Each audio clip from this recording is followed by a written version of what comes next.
과연 최대 수혜 기업은 어디일까요? 오늘 SK증권 허선재 연구원과 그 이야기 풀어보도록 하겠습니다. 연구원님 어서 오십시오. 네, 반갑습니다. 먼저 한국 컴퓨터를 준비해 주셨더라고요. 보고서를 찾아봤는데 일단 수혜주라고 또 보고서 제목도 이렇게 만들어 주셔서 기대가 됩니다. 먼저 어떤 기업입니까? 네, 그 한국 컴퓨터 같은 경우는 이제 표면 실장을 전문적으로 하고 있는 업체이고요. 현재 동사는 삼성 디스플레이를 통해서 애플 아이폰에 탑재되는 이제 디스플레이 실장을 담당을 하고 있습니다. 네, 이외에도 삼성 TV용 그리고 PC용 QD, LCD 디스플레이까지 생산을 하고 있고요. 그리고 이제 이외에도 LS 일렉트릭향, 이 산업용 인버터까지 위탁 생산을 하고 있습니다. 2022년 기준으로 놓고 봤을 때 전체 매출 비중은 OLED PBA가 약 64%, QD LCD 모듈 23%, 그리고 산업용 인버터 등 기타가 약 13% 정도 차지하고 있습니다.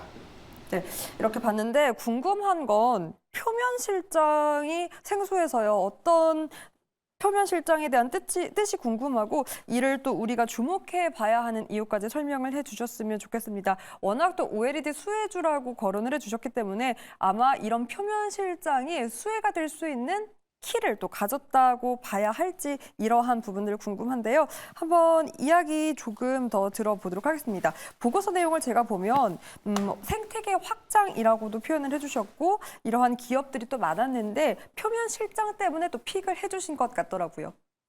네, 표면 실장 같은 경우는 뭐 쉽게 말해서 이제 위탁받은 PCB에 이제 주요 부품들을 이 납땜하는 공정이다라고 봐주시면 될 것 같습니다. 그래서 이제 앞서 말씀드린 애플 OLED에 대한 생태계 확대 수혜가 예상된다라고 말씀을 드렸는데 구체적으로 말씀을 드리면 애플은 지난 2017년 아이폰에 이 OLED 디스플레이를 탑재한 이후에 만 7년 만에 아이패드에도 이제 OLED를 탑재할 것으로 예상을 하고 있습니다. 그래서 당장 올해 출시 예정인 아이패드 프로 모델부터 이 OLED 디스플레이 탑재가 예상이 되고요. 그래서 중요한 거는 이제 올해 아이패드 프로를 시작으로 해서 내년에는 아이패드 하위 모델 미니와 에어, 그리고 그 다음 연도에는 맥북, 이후에는 아이패드, 아이폰 폴더블까지 이 전반적인 생태계 확장이 좀 일어날 것으로 예상을 하고 있습니다. 그렇기 때문에 동사는 이제 이제 본격적으로 2차 성장 사이클에 진입을 했다라고 판단을 하고 있고요. 그렇기 때문에 최소 앞으로 3, 4년은 동사의 실적이 좀 우상향하는 그림이 나올 걸로 보고 있습니다. 네, 이렇게 수혜에 대한 부분까지 함께 짚어봤습니다. 그렇다면 사실상 앞서도 짚었지만 국내 업체들 중에는 이러한 수혜, 기대감을 갖고 있는 기업들이 상당 부분 많다고 알고 있는데요. 그중에서도 연구원님이 이 한국 컴퓨터를 가장 좋게, 긍정적으로 평가하는 이유가 따로 있을까요? 네, 크게 두 가지인데요. 네. 첫 번째는 이제 한국 컴퓨터의 시총이 약 1,000억대로 상대적으로 가볍다라는 점. 네. 그리고 두 번째로 대부분의 매출이 이제 이 실장 매출이 차지한다는 점을 감안했을 때 이제 주가나 이 실적 레버리지 효과가 그 어느 업체보다 가장 네. 강하게 나타날 수 있는 업체이기 때문입니다. 사실상 애플향 실장 매출이 전체 매출의 대부분을 차지한다는 게 사실 긍정적일 수도 있지만 요즘 흐름을 봤을 때는 오히려 리스크로 작용할 수 있지 않을까 싶거든요.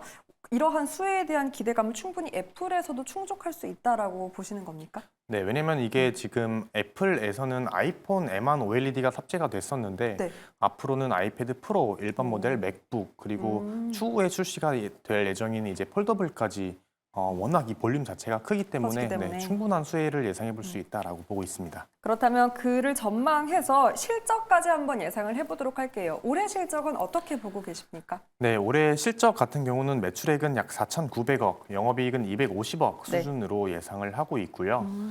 일단 기본적으로 아이패드 프로향 실적이 올해부터 반영이 되고 네. 그리고 이제 아이패드 일반 모델, 맥북이 반영될 것으로 예상되는 2025년 그리고 6년부터는 연간 최소 150억에서 200억 수준의 영업이익이 추가적으로 붙을 걸로 보고 있습니다. 그렇다면 이러한 성장을 반영해서 주가적으로 업사이드는 어느 정도 우리가 기대해 볼 수 있을까요? 네, 주가 측면에서는 최소한 50% 업사이드 기대해 볼 수 있지 않을까라고 예상을 하고 있는데요. 네, 근거는 2017년 아이폰에 처음으로 OLED가 탑재가 됐을 때 한국 컴퓨터 등 이제 주요 실장 업체들이 평균적으로 멀티플 8배 정도를 받았습니다. 네. 네, 이번 아이패드 사이클에서도 동일하게 8배 적용한다라고 하면은 최소 기대해 볼 수 있는 예상 시가총액은 1,500억 이상으로 추정을 하고 있습니다. 네, 이렇게 좀 긍정적인 뷰까지 함께 짚어봤습니다. 넘어가서 오늘도 시장의 주도를 하고 있는 제약바이오에 대한 이야기를 안 해볼 수가 없는데요. 3일제약에 대한 리포트를 발간하셨더라고요. 오늘 약세 출발했지만 상승 전환까지 현재는 성공을 했습니다. 강력한 신규 모멘텀을 확보했다라는 보고서, 그리고 로어시 버번트가 피처링 됐더라고요. 이러한 이야기 네. 자세하게 한번 풀어볼 텐데 먼저 어떤 내용인지 한번 짚어보도록 할게요. 네, 기본적으로 이제 삼일제약 같은 경우는 이제 중소형 제약사이고요. 이 회사는 직접 이 신약을 개발하는 업체가 아닌 네. 이제 블록버스터 의약품에 대한 국내 독점 판권을 가지고 와서 이제 의약품을 굉장히 잘 유통하고 판매하는 업체이다라고 봐주시면 될 것 같습니다. 네. 네, 삼일제약이 지난 21년 3월 달에 이 국내 독점 판권을 확보한 로시비빈트라는 약품이 최근 미국 임상 3상 결과가 굉장히 잘 나왔고요. 네.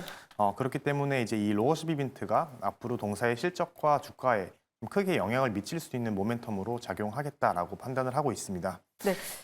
이 로시비빈트라고 하는 제품은 이제 기업 가치 15조 원 이상으로 평가받은 이 미국의 바이오테크 기업 바이오스플라이스가 현재 개발 중인 이 무릎 관절염 치료제입니다. 네. 네, 아직까지 전 세계적으로 이 무릎 관절염을 근본적으로 치료할 수 있는 치료제는 아직은 존재하지 않기 맞아요. 때문에 네, 그래서 현재 이제 임상 단계가 가장 앞서 있는 이 로시비빈트가 이제 임상에 성공해서 제품 출시가 된다라고 하면은 그러면은 이제 전 세계 무릎 관절염 시장 선점은 물론이고 이제 블록버스터 의약품으로도 좀 선정이 될 수 있지 않을까라고 예상을 해보고 있습니다. 네, 그렇다면 저는 개인적으로 이 부분이 혹했던 건 어머니가 또 무릎 관절염을 앓고 계시는데 말씀해 주신 대로 명확한 치료제라고 할까요? 그게 없더라고요. 그렇기 때문에 이러한 기대감이 저도 사실상 있습니다. 국내 독점 판권에 대한 가치, 내용과 더불어서 어느 정도 될지 한번 자세하게 짚어볼까요? 네, 일단 이제 이 관절염 시장에 대해서 간략히 좀 네, 짧게 네. 말씀을 드리면 이제 관절염의 진행 단계는 관절의 이 간격이 좀 얼마나 넓어졌는지에 따라서 KL 그레이드 1, 2, 3, 4등급으로 나뉘는데요. 이제 1등급은 보통 소염 진통제, 뭐 물리치료 등으로 해결이 가능하고 그렇죠. 4등급은 줄기세포나 인공관절술 이런 수술을 통해 해결이 가능한데 이제 2등급에서 3등급 환자들 같은 경우는 아직까지 명확한 치료 방법이 없는 상황입니다. 근데 이제 로어시비빈트라는 제품이 2등급, 3등급 환자를 타겟을 하는 그런 치료제이고요. 그래서 예상대로 이제 이 로시비빈트가 시판이 된다라고 하면은 결국 이 삼일제약이 얼마만큼의 실적이 더해질 수 있을까가 가장 중요한데 이제 보수적으로 추정한 동사의 좀 실적은 매출액은 이제 한 2천억, 영업이익은 약 400억 수준으로 예상을 하고 있습니다. 네, 참고로 무릎 관절염 이제 국내 환자 수 약 300만 명, KL 그레이드 2, 3등급 환자 비중 65%, 로시비빈트 선택률 10%, 평균 판매 단가 100만 원, OPM 20% 정도 가정을 했습니다. 네, 참고로 동사는 현재 이 판매 단가를 약 300만 원 정도로 측정을 할 계획인데요. 네.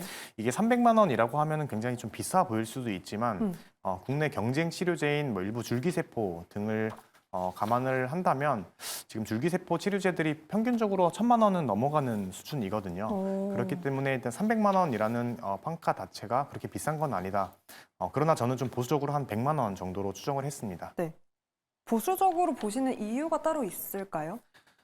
물론 이게 일단 지금 뭐 신약 개발인 거고요. 그리고 네. 여러 가지 불확실성이 존재하기 때문에 최대한 좀 보수적으로 이 시장 자체가 얼만큼 되는지 좀 볼 필요는 있다라고 보고 있습니다. 네, 이러한 로어시 비빈트가 삼일제약의 여러 가지 모멘텀 중 하나라고 이렇게 짚어봤는데 올해 기대되는 주요 모멘텀은 또 무엇이 있을까요? 네, 사실 이 로어시비빈트는 좀 플러스 알파 모멘텀이라고 보고 있는데요. 네. 왜냐면 이제 원래 삼일제약에 대한 메인 투자 포인트는 네. 베트남 CMO 공장의 본격적인 이제 가동이었습니다. 네. 하지만 이제 최근에 나왔던 이제 로어시비빈트에 대한 임상 결과가 기대치 않게 사실 생각보다 잘 나왔기 때문에 이게 네. 좀 새로운 투자 포인트로 자리매김한 거고요. 원래 이제 기존에 봤던 투자 포인트인 동사의 베트남 CMO 공장이 이제 올해 상반기에 KGMP 인증을 받고 올해 하반기부터 이제 국내외 다국적 제약사로부터 대규모 수주가 나올 걸로 예상을 하고 있고요. 그리고 이외에도 이제 작년 그리고 올해 출시 예정인 신제품들에 대한 시장 안착이 이뤄지면서 좀 실적이 우상향하는 그림이 나올 걸로 보고 있습니다. 네, 이렇게 오늘 3일제약과 한국컴퓨터 이야기 짚어봤습니다. SK증권 허선재 연구원과 이야기 나눠봤어요. 오늘 말씀 고맙습니다. 감사합니다.